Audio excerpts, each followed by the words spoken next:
एक एक शब्द को ध्यान से पढ़ना भाई और बहनों, बहुत महत्वपूर्ण प्रमाण। कबीर सागर के अध्याय कबीर वाणी में पेज नंबर 132 पर स्पष्ट किया है कि कबीर परमेश्वर जी ने कहा है कि हे धर्मदास, तू हमारा अंश है। यानी अंश तो हम सभी जीव आत्माएं हैं, हम जितने भी जीव हैं हम सब परमपिता परमेश्वर कबीर जी के ही अंश हैं। मैं तेरे को एक गुप्त वस्तु का भेद बताता हूं जो मैंने गुप्त रखी है। क्या कहा कबीर परमेश्वर ने धर्मदास जी को कि धर्मदास, मैं तेरे को एक गुप्त वस्तु का भेद बताता हूं जो अभी तक मैंने गुप्त रखी है।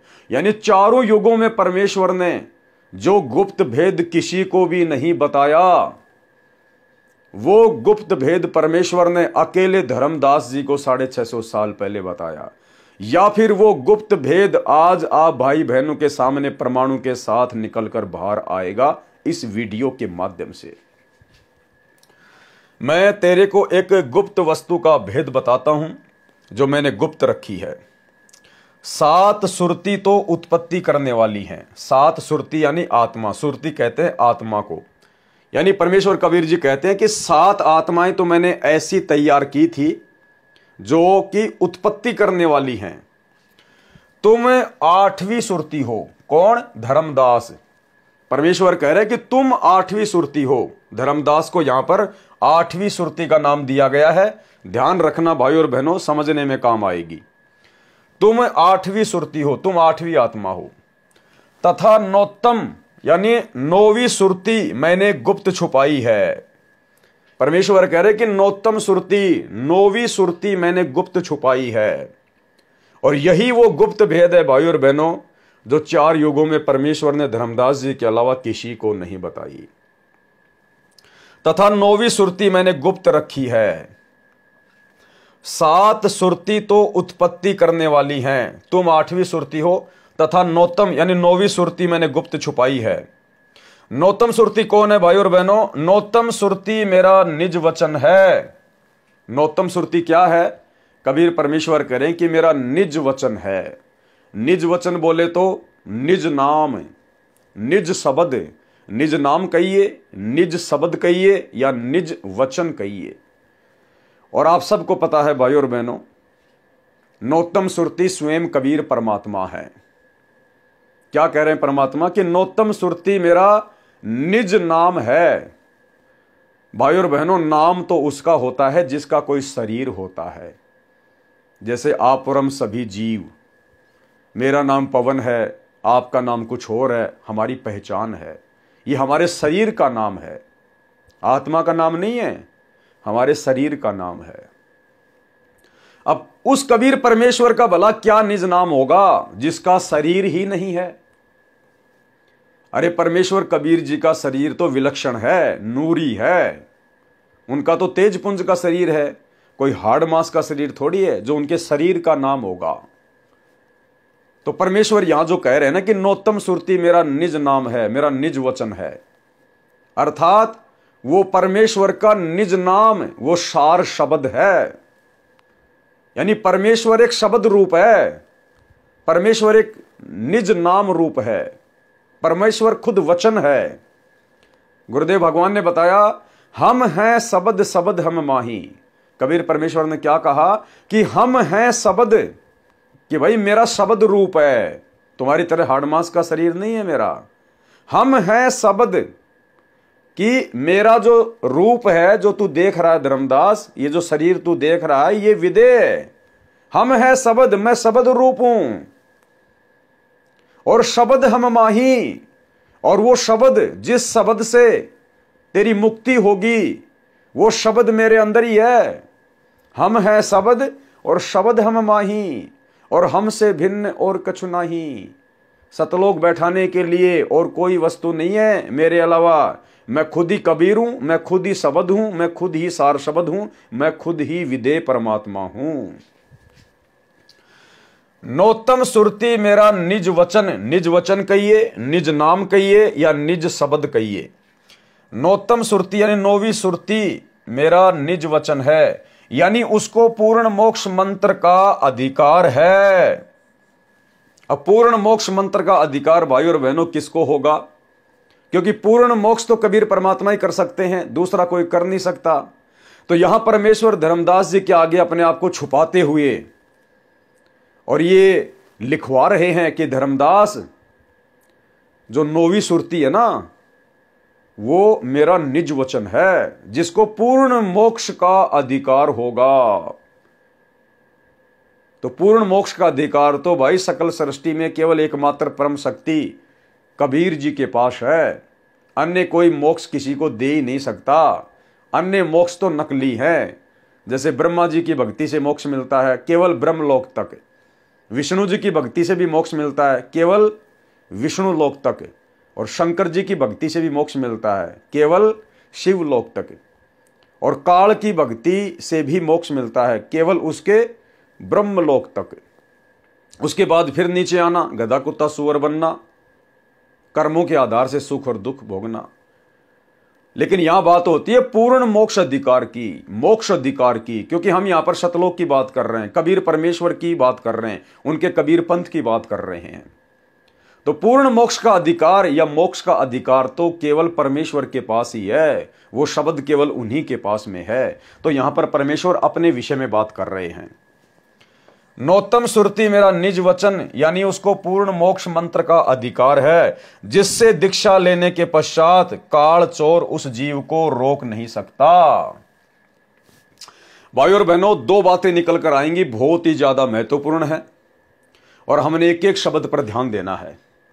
क्या कहा परमात्मा ने धर्मदास जी को कि धर्मदास 7 सुरति तो उत्पन्न करने वाली हैं, यानी तेरे से पहले मैंने 7 आत्माएं और उत्पन्न की थी काल लोक से जीवों को मुक्त करवाने के लिए, लेकिन बात बन नहीं पाई और काल ने तुम सभी को भ्रमित कर दिया, जन्म मरण में डाल दिया। धर्मदास तुम 8वीं सुरति हो, क्योंकि बात यहां पर धर्मदास से हो रही है। तुम 8वीं सुरति हो, यानी तू 8वीं आत्मा है, तेरे को भी काल ने भ्रमित कर दिया। तथा नौतम, यानी 9वीं सुरति मैंने गुप्त छुपाई है। नौतम सुरति मेरा निज वचन, यानी उसको पूर्ण मोक्ष मंत्र का अधिकार है, पूर्ण मोक्ष मंत्र का अधिकार है। और नौतम सुरति आज धरती पर स्वयं वही कबीर परमात्मा सतगुरु रामपाल जी हैं, जिनको आज पूर्ण मोक्ष का अधिकार है। अब विचार करो भाई और बहनों, इसलिए हम भाई बहन पिछले 8 वर्षों से साध संगति के माध्यम से वीडियो बना बना के आपको समझा रहे हैं दृढ़ विश्वास के साथ कि भाई वर्तमान में सारी की सारी लीलाएं 650 साल पहले वाली ही चल रही हैं। जिस प्रकार 650 साल पहले कबीर परमात्मा ने एक अच्छी आत्मा पंडित रामानंद जी को लोक दिखावे में अपना मुंह बोला गुरु धारण किया, गुरु शिष्य परंपरा को बनाए रखने के लिए, परंतु असल में कबीर जी पंडित रामानंद जी के शिष्य नहीं थे, पंडित रामानंद जी कबीर जी के शिष्य थे। और वही लीला वर्तमान में चल रही है, क्योंकि वही 9वीं सुरति, वही कबीर परमात्मा, वही निज वचन, निज नाम, निज शब्द धरती पर प्रकट है। तो लीला भी वही होगी। और 17 फरवरी 1988 को इस कबीर परमेश्वर सतगुरु रामपाल जी ने अपने विधान अनुसार, जो कि कबीर सागर में उन्होंने धर्मदास जी से लिखवाया था कि भाई धर्मदास 12वें पंथ में हम ही चल आवें, सब पंथों को मिटा के एक पंथ चलावें। तो 12वें पंथ का एंड होने ही वाला था। उसी समय कबीर परमेश्वर सतगुरु रामपाल जी, जो कि 8 सितंबर 1951 को पहले गांव धनाना, जिला सोनीपत, हरियाणा में शिशु रूप में अपनी गुप्त लीला करते हुए हम जीवों की चरम दृष्टि को धोखा देते हुए प्रकट हो चुके थे। आम व्यक्ति, साधारण व्यक्ति की भूमिका लीला करते हुए बड़े हुए, लिखाई पढ़ाई की, अपने कार्य किए। और 17 फरवरी 1988 को आदरणीय रामदेवानंद जी, जो कि 12वें पंथ के अंतिम गुरु थे, उसके बाद वो पंथ समाप्त। 17 फरवरी 1988 को उस पंथ के एंड होने से पहले सतगुरु रामपाल जी परमेश्वर अर्थात कबीर परमेश्वर ने एक अच्छी आत्मा, 12वें पंथ के अंतिम गुरु आदरणीय रामदेवानंद जी को अपना मुंह बोला गुरु धारण किया। रामदेवानंद जी को इसी 9वीं सुरति की चाहत थी, आदरणीय रामदेवानंद जी को, यानी हमारे दादा गुरु जी को परमपिता परमेश्वर सतगुरु रामपाल जी भगवान का ही इंतजार था। और आदरणीय रामदेवानंद जी ने सतगुरु रामपाल जी के मुंह बोले गुरु की भूमिका निभाई, डरते डरते कि मेरे से कहीं कोई गलती ना बन जाए। सतगुरु के दरबार में मेरी थर थर कांपे दे, ना जाने किसी बात पे हमारा बिगड़ न जावे ने। आज आपको एक एक पॉइंट क्लियर करेंगे।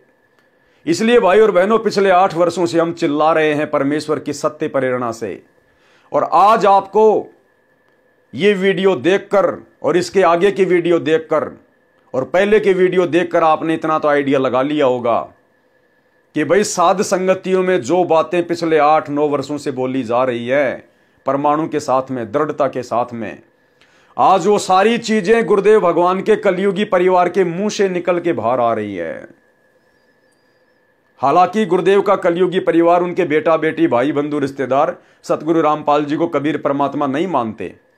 ये बातें समझना उनकी बुद्धि से लाखों कोस दूर की बात है। लेकिन आप और हम आत्माओं को, जो परमात्मा चाहने वाली आत्मा है, जो साध संगति से जुड़े हुए भाई बहन है, हमारे विश्वास को और ज्यादा दृढ़ करने के लिए, हमें इसी जन्म में सतलोक के लिए तैयार करने हेतु परमेश्वर अपने ही कलयुगी बेटे के माध्यम से, अपने कलयुगी भाई के माध्यम से आज वो तमाम प्रकार की बातें, वो गूढ़ रहस्य जो संगत में और कोई नहीं जानता, गुरुदेव का भाई और गुरुदेव के लड़के उन घटनाओं के प्रत्यक्ष दृष्टा हैं। आज ये लोग अपने मुख से आप लोगों के सामने सारी बातें रखेंगे और आप लोगों को विश्वास करने पर मजबूर होना पड़ेगा कि परमेश्वर ने इस 2 कोड़ी के कुत्ते पवन दास को जो सत्संगति के लिए खड़ा किया है, वास्तव में इसको परमेश्वर ने ही खड़ा किया है। ये अपनी मर्जी से ना भोगता है और ना इसकी औकात है भोगने की। तो भाई और बहनों, हम बार बार कहते हैं कि सतगुरु रामपाल जी, परमेश्वर जी को किसी ने भी नाम दीक्षा देने का अधिकार नहीं दिया।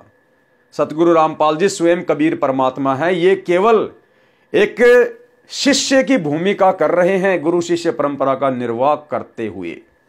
अन्यथा ये जगत गुरु हैं, और जगत गुरु को किसी अन्य को गुरु बनाकर ज्ञान लेने की आवश्यकता नहीं पड़ती। जगत गुरु वो होता है जिसको पूरे जगत का ज्ञान होता है, पूरे विश्व का, पूरी सृष्टि के रजके का जिसको ज्ञान होता है, कण कण का जिसको ज्ञान होता है। अन्यथा यदि किसी और से ज्ञान प्राप्त करके यदि कोई जगत गुरु कहलाता है तो फिर वो नकली जगत गुरु है, वो असली जगत गुरु नहीं हो सकता। और जगत गुरु पूरी सृष्टि में केवल कबीर परमात्मा ही है, दूसरा कोई जगत गुरु भी नहीं है। 650 साल पहले पंडित रामानंद जी के साथ ज्ञान गोष्ठी में कबीर परमेश्वर जी ने कहा था कि जाति हमारी जगत गुरु, यानी परमेश्वर की जाति क्या है? जगत गुरु। जैसे आप और हमारी जाति परमात्मा ने बताई, जीव हमारी जाति है, मानव धर्म हमारा, हिंदू मुस्लिम सिख ईसाई धर्म कोई नहीं न्यारा। इसी प्रकार परमेश्वर की जाति क्या है? तो परमेश्वर ने कहा कि जाति हमारी जगत गुरु, यानी मैं पूरे संसार को ज्ञान प्रदान करता हूं। पंडित जी, मैं जगत गुरु हूं, परमात्मा हूं। जाति हमारी जगत गुरु और परमेश्वर है पंथ।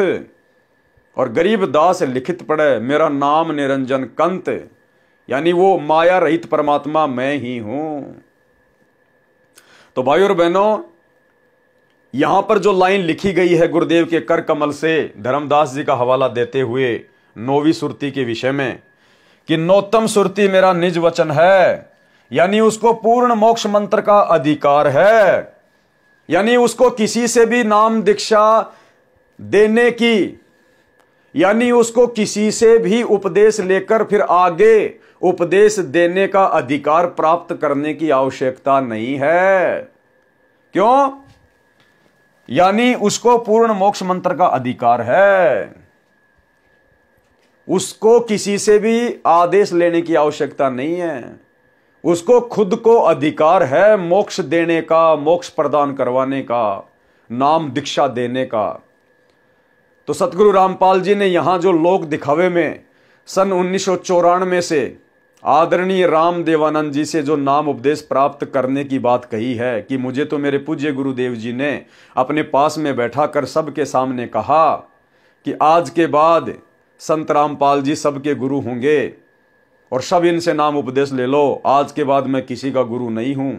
और जिन्होंने पहले मेरे से उपदेश ले रखा है, दादा गुरुदेव ने कहा, जिन्होंने पहले मेरे से उपदेश ले रखा है, जितने भी 8-9 लाख हैं, वे सब दोबारा से संत रामपाल जी से दीक्षा ले लो, आज के बाद ये आपके गुरु हैं। ये केवल परमात्मा ने एक लीला की थी लोक दिखावे में, ताकि किसी आत्मा को कोई शंका ना हो कि संत रामपाल जी को उपदेश देने का अधिकार कहां से मिला। अन्यथा सतगुरु रामपाल जी स्वयं 9वीं सुरती हैं। 9वीं सुरती खुद कबीर भगवान है, और कबीर भगवान को मंत्र देने के लिए किसी से आदेश लेने की जरूरत नहीं है, यानी उसको पूर्ण मोक्ष मंत्र का अधिकार है, जिनसे दीक्षा लेने के पश्चात काल चोर उस जीव को रोक नहीं सकता। तो काल 21 ब्रह्मांड का स्वामी है, बाकी सब जीव हैं, ब्रह्मा विष्णु महेश दुर्गा 33 करोड़ देवी देवता सुर नर मुनि जन ज्ञानी पीर पैगंबर कुतुब ओलिया सब, बाकी तो सब काल से नीचे हैं। तो काल चोर किसको नहीं रोक पाएगा? जो काल चोर से बड़ी शक्ति होगी। तो सतगुरु रामपाल जी से उपदेश लेने के बाद काल चोर रोक नहीं पाएगा। यानी सतगुरु रामपाल जी कोई 21 ब्रह्मांड की आत्मा नहीं है, यहां के कोई जीव नहीं है, कोई प्राणी नहीं है, ये स्वयं काल के पिता हैं, परम अक्षर ब्रह्म हैं, अविनाशी कबीर भगवान है। तो इनको उपदेश देने के लिए किसी से भी आदेश लेने की आवश्यकता नहीं है, इनको स्वयं को अपना अधिकार प्राप्त है। अभी 9वीं सुरती, नौतम सुरती मेरा निज वचन है। कैसे है? परमेश्वर ने 650 साल पहले जब ये गुरु रूप में आए थे कबीर दास नाम से, तो इसी प्रकार से ज्ञान समझाया करते थे जैसे आज गुरुदेव भगवान समझा रहे हैं। अब हमें कैसे यकीन हो कि नौतम सुरती खुद सतगुरु रामपाल जी ही हैं, नौतम सुरती खुद कबीर जी ही हैं? 650 साल पहले परमात्मा एक शब्द गाया करते थे, जिस शब्द को वर्तमान में सतगुरु रामपाल जी हमें सुनाते हैं। और 650 साल पहले कबीर जी क्या कहा करते थे लोगों को समझाते हुए, क्योंकि वो पार करने का समय तो था नहीं। उस समय तो परमात्मा ने केवल अपनी शरण में लेकर हमारी बैटरी चार्ज करनी थी, ताकि वर्तमान समय तक हमारे मनुष्य जन्म होते हुए आ जाएं और हम यहां तक पहुंच जाएं। तो 650 साल पहले क्या कहा करते थे? मन मान जा बुढ़ापा आवेगा, मन मान जा बुढ़ापा आवेगा, मन मान जा बुढ़ापा आवेगा, मन मान जा बुढ़ापा आवेगा। समझाया करते थे कि भाई मान जाओ, सुधर जाओ, मेरी बात पे यकीन कर लो, जरा और मरण सबको आएगी, वृद्धावस्था आएगी, बहुत भयंकर दुखी हो जाओगे इस नाम के बिना, इस परमात्मा के सहारे के बिना। बिना भजन तेरी होवे दुर्गति, तू पड़ा पड़ा पछतावेगा, मन मान जा बुढ़ापा आवेगा, मन मान जा बुढ़ापा आवेगा। और सबसे लास्ट में फिर गुरुदेव भगवान ने अपना नाम लेते हुए क्या बताया? भाई और बहनों, ये जितने भी शब्द है ना जो गुरुदेव भगवान ने आप और हमारे लिए गाए हैं, हमें लिख कर दिए हैं, प्रत्येक शब्द के लास्ट में परमेश्वर ने गहरा रहस्य छुपा रखा होता है। और इस शब्द के लास्ट में क्या गहरा रहस्य छुपाया है? क्या कहा था 650 साल पहले कबीर जी ने? भाई जल्दी ले ले नाम गुरु का, तुझे मनुष्य जन्म मिल जावेगा। जल्दी ले ले नाम गुरु का, तुझे मनुष्य जन्म मिल जावेगा। कि भाई वर्तमान में मैं जो तेरा गुरु हूं, मैं जो गुरु रूप में धरती पर आया हुआ हूं, तुम लोगों को ज्ञान समझा रहा हूं, फटाफट मेरे से नाम उपदेश ले लो, जल्दी ले ले नाम गुरु का, तुझे मनुष्य जन्म मिल जाएगा। पिछली पीढ़ी तक तुझे मनुष्य जन्म मिलते रहेंगे, और फिर पिछली पीढ़ी में जब तू दोबारा से पैदा होगा फिर क्या होगा? भाई जल्दी ले ले नाम गुरु का, तुझे मनुष्य जन्म मिल जावेगा। रामपाल तेरा सतगुरु आके तन फिर भक्ति दरड़ावेगा, मन मान जा बुढ़ापा आवेगा। भाई जल्दी ले ले नाम गुरु का, तुझे मनुष्य जन्म मिल जाएगा। और फिर रामपाल तेरा सतगुरु आके तन फिर भक्ति दरड़ाओगा, यानी आज तू मेरे से फटाफट नाम दीक्षा ले ले और इन मंत्रों का जाप कर, तेरे 8-10 मनुष्य जन्म होंगे लगातार, पिछली पीढ़ी में तू फिर पैदा होगा और फिर मैं कबीर रामपाल रूप में आऊंगा और तुझे फिर से मैं ये भक्ति दूंगा, तुझे फिर से अपनी शरण में लूंगा। रामपाल तेरा सतगुरु आके तन फिर भक्ति दरड़ावेगा, मन मान जा बुढ़ापा आवेगा, मन मान जा बुढ़ापा आवेगा। तो भाइयों और बहनों, ये जो नौतम सुरती है जिसके विषय में परमात्मा कह रहे हैं कि 9वीं सुरती मेरा निज नाम है, मेरा निज वचन है। तो कबीर परमात्मा का कोई शरीर नहीं है जो उनके शरीर का नाम होगा। कबीर परमेश्वर स्वयं एक शब्द है, एक नाम है। वो कबीर परमेश्वर की मुक्ति का ही नाम है, वो शब्द, वो सार शब्द, यानी कबीर परमात्मा खुद ही वो शब्द है, निज वचन है, निज नाम है। तो इस प्रकार भाइयों और बहनों, उम्मीद करूंगा आप लोगों की समझ में आ गया होगा गुरुदेव के आशीर्वाद से कि ये गुप्त भेद क्या है। क्या कहा था परमात्मा ने कि कबीर परमेश्वर जी ने कहा कि हे धर्मदास, तू हमारा अंश है, मैं तेरे को एक गुप्त वस्तु का भेद बताता हूं जो मैंने गुप्त रखी है।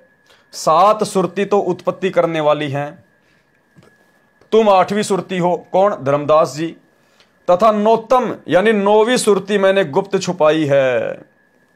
नौतम सुरती मेरा निज वचन है, यानी उसको पूर्ण मोक्ष मंत्र का अधिकार है, जिससे दीक्षा लेने के पश्चात, यानी सतगुरु रामपाल जी से दीक्षा लेने के पश्चात काल चोर उस जीव को रोक नहीं सकता।